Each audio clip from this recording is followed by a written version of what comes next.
So when I want to, there's several ways we can make materials in 3ds Max. The most obvious way, if I click on the third editor slot, is going to be a texture map, right? So all a texture map is a bitmap image that's loaded into the diffuse channel that then gets tiled over the object itself. So I'll change the name of this material to texture map.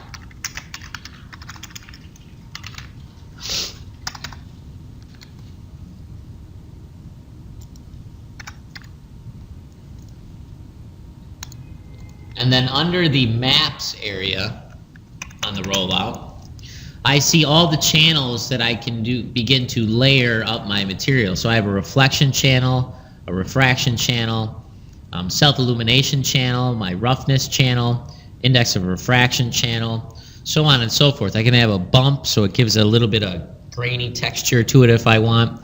Displacement values, if I want to build geometry off of a black and white image on render time. Opacity is going to do another one. So when we do glass on high rises, since we're so far away, we don't do a refraction value. What we'll do is we'll just adjust the opacity on that glass, right?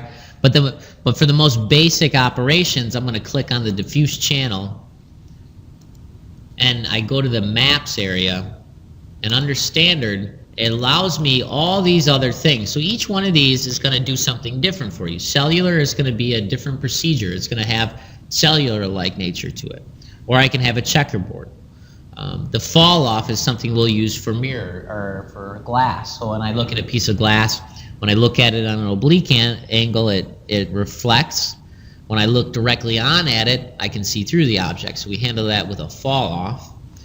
We can also put a gradient on it so you get some variation in the glass. We can create marble procedurally. We can mix materials together. Noise is used for creating water or clouds. RGB tint, right? We'll load that up so we can change the color of a JPEG image. Stucco, of course, is going to give you a stucco appearance, splat, so on and so forth. Tiles we use for brick. Wood, we'll make our own woods. And then V-Ray has its own set of objects as well that it uses. We can explore those as time goes on. V-Ray Sky is one that we use for illuminating the sky that's already in this scene. V-Ray HDRI is how we add skies to the background. So tomorrow a lot of you will want a sky. We'll go one by one and I'll show you how to do that. Okay, so for the most basic operation though, I'm going to load in my bitmap. I click OK. And it's going to ask me to load a bitmap image. So I can take any one of these files, a GIF, a JPEG, a BMP, whatever it may be. I can even take raw Photoshop files as well. Really, JPEGs are fine. And in our material library, so I'll toggle to the O drive in this dialog. And I'm going to go to the visualization area. And then under material libraries, and then textures,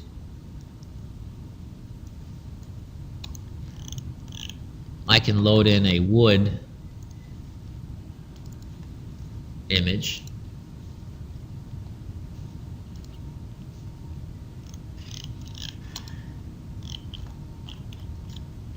And I'm going to do a flooring.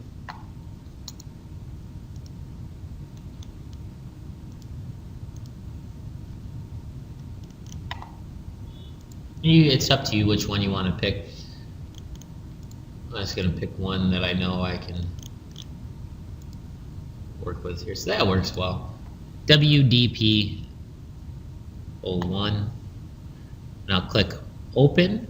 And now you got to pay attention, right? So the C corresponds with a color value. The B corresponds with the black and white image that we use for bump mapping. So we'll do both on this. So simple texture mapping is just going to be the color object. And I click open. Right, so it loads another map channel. So how hierarchy works with this is I now have a child of my original material texture map. So whenever I want to go back to the original top parent, I click on the pull down and I go to texture map. I can click on that again and I can go into the child. So I can do that if I had multiple channels loaded. I can go into each separate child, and I'll always be able to go back to the parent by going up here. And if I want to enter one of the childs, I just click on its name. So then that brings up the properties of that bitmap image within the material editor. I can crop the image, I can tile the image, I can rotate the image, I can adjust how the output is handled, so on and so forth. Right? For this, really, I just want to double click that and open it up. Really, I want to adjust the tiling of this, right? Because I want it to appear naturally correct on my object. So I'll select my object, apply my bitmap image. Now I don't see the image on my block. So the first thing, in order to size this thing appropriately, is I need to be able to see it on the image. So the fourth button from the right on the bottom toolbar of the material editor will show the map in the viewport.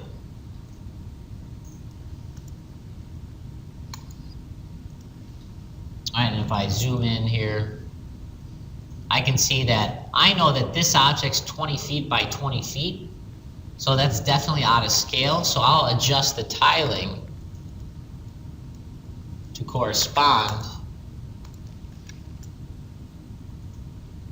with my object. Now that, you'll begin to see that you get this kind of Nintendo feel on it. So you want to be careful with your textures and how you're tiling them, how much you're tiling them.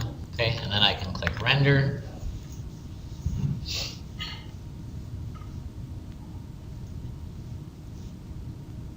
Shift Q on the keyboard for render.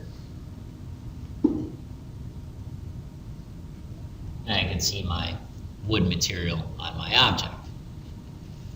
Now, it's fine. I can begin to kind of slowly make out the lines on the divisions of the wood grain and the floorboards. So how we handle the realistic side of the material is we add a bump map. So the bump map, everything has a slight texture to it, right? So when I look at a grain of wood, I see the pitting on the grain, things like that. So we use a negative image of this, and that negative image is a black and white or grayscale image of the original. So in the bump channel, which is here, under the mapping on the parent material, click on none. I do the same procedure of loading a bitmap, and in this case I load the B version instead of the color. So it's WDP 01B. So you'll find the B counterpart of whatever material you create or whatever map you selected. If in the event you don't have a matching one, yep, bitmap, correct. If in the event you do not have a bump map to correspond with the texture you choose, you will need to go to Photoshop, open that image up, and create a grayscale of it. But in this case, I picked one that had one, so I'll go ahead and open it. And you'll see my material change in the editor, so it begins to get some graininess to the wood. Right, and I can adjust the intensity of that based on the parent in its channels. I can crank it all the way up to 100%. 100% is going to show the maximum amount of graininess you can get. I can go all the way down to 10%, so I just get a subtle effect. 30 is usually standard. Works pretty good. Right, and I know this is wood floor, so I will also go back to my basic parameters of that material and give it a slight reflection. Now, glass was really reflective, right? It's smooth, it can reflect a lot of things. It's almost mirror-like in some cases. Wood floor, on the other hand, is not a mirrored finish. You want to have a subtle, very, very subtle reflection. So in the RGB values, I only set that to be around 10% reflective. I click OK. So I click Shift Q. So it should have a slight reflection on it. And I can see it up here on the edges of my material. And it should have a slight texture to it. Right, in this case, I might even want to think about making it a little bit more reflective. So I'll come back to my color picker. I'll maybe make it 50, 50, and 50. So I'm always doing only subtle moves. This one was a kind of a big move. So there we go. I see that I'm picking up some of the reflection of that checkerboard background. Which tells me, so there I almost went too much, it looks like, so it's really reflective. Actually, it's not too bad. You begin to see how the bump map begins to add texture and diffuse out how we're viewing that object. Point, I did miss the fact when I did do this that on my bump mapping, I need to make sure that my tiling directly matches my original tiling on the colored image. Otherwise, things don't necessarily line up with my lines. Much better. You can see that my lines do in fact line up.